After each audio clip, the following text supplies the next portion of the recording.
Est-ce que pour vous, la véritable menace aujourd'hui, c'est Ennahda?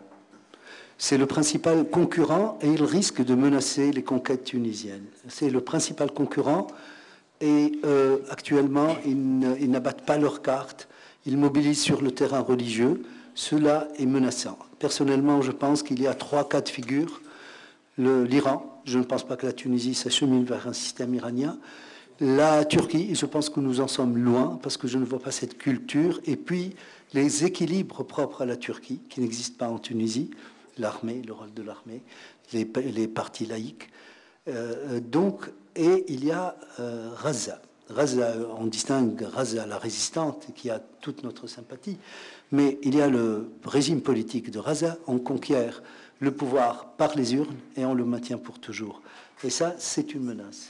Donc on peut dire que maintenant vous êtes assez éloigné des islamistes, alors qu'il y a à peu près 5 ans, au moment de la grève de la faim, vous vous étiez rapproché de certains de ces dirigeants. Qu'est-ce qui aujourd'hui vous sépare des islamistes d'Ennahda?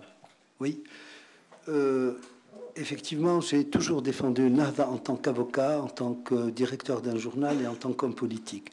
J'ai fait de la prison en 87 à l'occasion du grand procès de Ennahda lorsque Bourguiba a voulu décapiter le mouvement Ennahda. La société civile et les partis politiques se sont dressés contre cette volonté parce qu'on craignait que le pays ne glisse dans la violence civile. Et nous avons découvert après le 7 novembre qu'effectivement ils étaient implantés dans l'armée et les forces de sécurité. Il y a eu quelques explosifs dans quelques hôtels et donc cette crainte n'était pas sans fondement. À ce moment-là, je vous ai dit que j'ai été en prison on a été condamné à 6 mois pour maintien d'association illégale. Et en fait, c'était en rapport avec ce procès. J'ai été convoqué par la police politique pour me dire écartez-vous de cette affaire. Sinon, on va vous coller une accusation de maintien d'association illégale. Je leur ai dit je suis entre vos mains, faites ce que vous voulez. En fait, ils m'ont fait condamner, ainsi que 14 membres de notre parti, à 6 mois d'emprisonnement ferme. Nous avons été enfermés pendant 6 jours seulement, parce qu'à l'époque, le président Bourguiba ne contrôlait plus rien. Le matin, il décidait une chose et le soir, il revenait là-dessus. Donc, j'ai pu être libéré au bout de 6 jours et j'ai continué à défendre les islamistes contre cette volonté de Bourguiba de les décapiter purement et simplement. Ils voulaient des têtes, ils voulaient les pendre. Et on ne pouvait pas rester passif. Par la suite, lorsque M. Ben Ali est venu, lorsque Ennahda n'a pas été légalisée, mais largement tolérée, et elle avait participé aux élections, elle a pensé enjamber le pas au fils et à Hames et imposer sa cadence à la marche des affaires politiques tunisiennes de 1989. Il y a eu falsification. Mais cette falsification a été prise comme prétexte pour imposer une cadence nahdaoui aux affaires politiques du pays. Nous étions en divergence publique et je leur ai averti qu'ils allaient se casser et qu'ils allaient nous casser avec eux. C'est ce qui s'est passé. J'ai reçu de prison des lettres où on me disait vous étiez notre meilleur conseil. Donc, on était en désaccord politique total, mais lorsque la répression des islamistes a pris des formes intolérables, je n'ai pas pu ne pas les défendre, comme j'ai défendu tous les syndicalistes, tous les militants d'extrême gauche, toutes les familles politiques qui ont fait l'objet de répression. Et en 2005, nous avions 3 revendications. Aucune ne nous intéressait en tant que parti. Liberté d'expression, on était les seuls à avoir un journal. Liberté d'association, on avait un parti légal. Et amnistie, à l'époque, on n'avait pas de prisonniers politiques. On en a eu par la suite. C'était pour défendre le droit des Tunisiens, quel qu'il soit. Et cette grève n'était pas qu'avec les islamistes. Il y avait 8 personnalités de tendances diverses, dont 2 islamistes. Donc, après cela, nous nous sommes encore séparés parce que nous avons eu une politique particulière à l'égard des élections de 2009. Puis, nous avons décidé de contrer les sollicitations adressées à Ben Ali pour qu'il brigue un 6e mandat. Ils nous ont dit qu'ils ne pouvaient pas nous suivre sur ces chemins-là. Et lorsque la révolution a eu lieu et que nous avons choisi d'être dans le gouvernement, ils ont tiré à boulet rouge sur le gouvernement et demandé entre autres conditions, mon départ du gouvernement. Le peuple a le droit d'être ingrat. Donc, actuellement, nous sommes en désaccord total. C'est soit leur projet, soit le nôtre. Donc, il n'y avait pas d'alliance politique, stratégique, programmatique. J'ai défendu les victimes de la répression, dont les islamistes.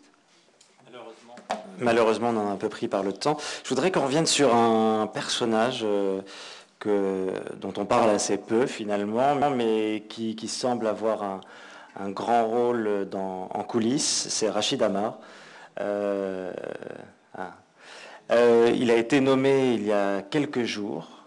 Ça s'est fait un peu en toute discrétion, très peu de médias en ont parlé, chef d'état-major des armées. Est-ce que c'est une personnalité que vous craignez? Est-ce que vous pensez que Rachid Amar pourrait préparer un coup d'État?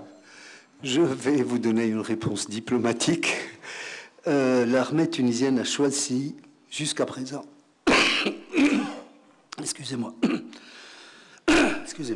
donc elle a choisi jusqu'à maintenant de soutenir le gouvernement civil. Et j'en suis personnellement très fier. L'armée tunisienne, sur les 5 dernières décennies, elle a défendu les frontières du pays et elle a défendu le peuple au moment des grandes crises. Donc, les Tunisiens sont fiers de leur armée.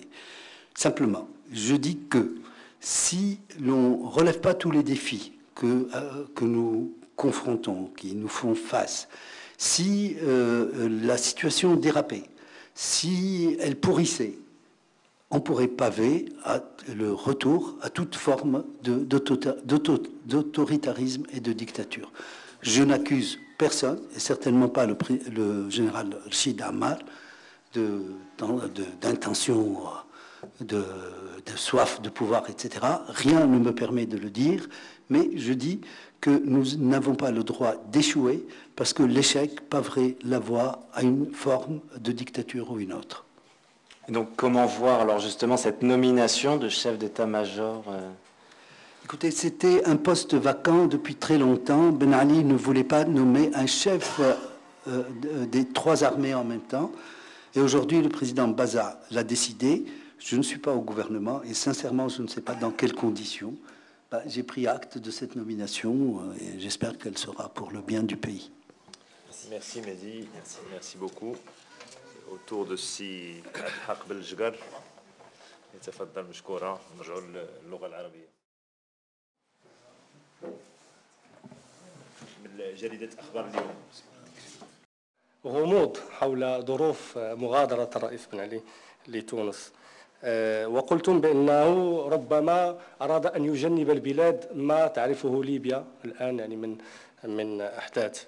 فهل يمكن أن تقدم لنا الصورة الأقرب إلى الحقيقة، خاصة أن الرئيس بن علي حاول العودة من خلال اتصاله برئيس الحكومة الغنوشي في ظروف معينة؟ شكرا. شكرا. الحقيقة الصورة فعلا غير واضحة. هل غادر بمحض إرادته أو حمل على المغادرة؟ هذا سؤال مطروح علي شخصيا وبكامل إخلاص ومش بشكل دبلوماسي. ما عنديش جواب. كل ما يمكن أن أقول هو أن أصهاره اعتقلوا على الساعة 3 من يوم 14 جانفي بينما كان لازال رئيسا في القصر إلى الساعة 5، وأن في الساعة 5 غادر في الطائرة. لم يكن باديا عليه أي نوع من الإكراه، ولكن بمجرد أن أقلعت الطائرة أغلق الفضاء الجوي التونسي، وحينما نزل في مطار جدة طلب من قائد الطائرة أن ينتظره للعودة. فلما اكتشف قائد الطائرة أنه لم يعد رئيسا من خلال تلفزيون الجزيرة في المطار، خابر السيد الغنوشي واتفق معه على أن يعيد الطائرة تحت عنوان سفرة تجارية.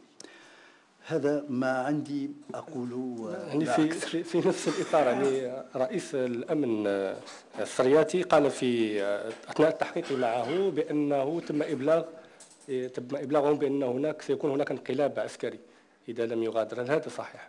والله لا أدري. بالفعل جريدة لوموند نشرت ما يقال أنه مضمون نص استنطاق السيد السرياتي. لكن بكل صدق لم يبلغني من أي مصدر مباشر أي نوع من الخبر حول هذا. الأكيد أن السرياطي كان رفقة الرئيس بن علي في المطار على الساعة 5 وأنه اعتقل في المطار على الساعة 5:30. هذه وقائع علمتها، أكثر من هذا والله ليس لي. أريد أن أعود أيام قليلة قبل رحيل الرئيس بن علي، يعني نشر بأنكم عقدتم، أنه طلبكم في لقاء معين من أجل التهدئة. هل يمكن أن تخبرنا ماذا دار في هذا اللقاء؟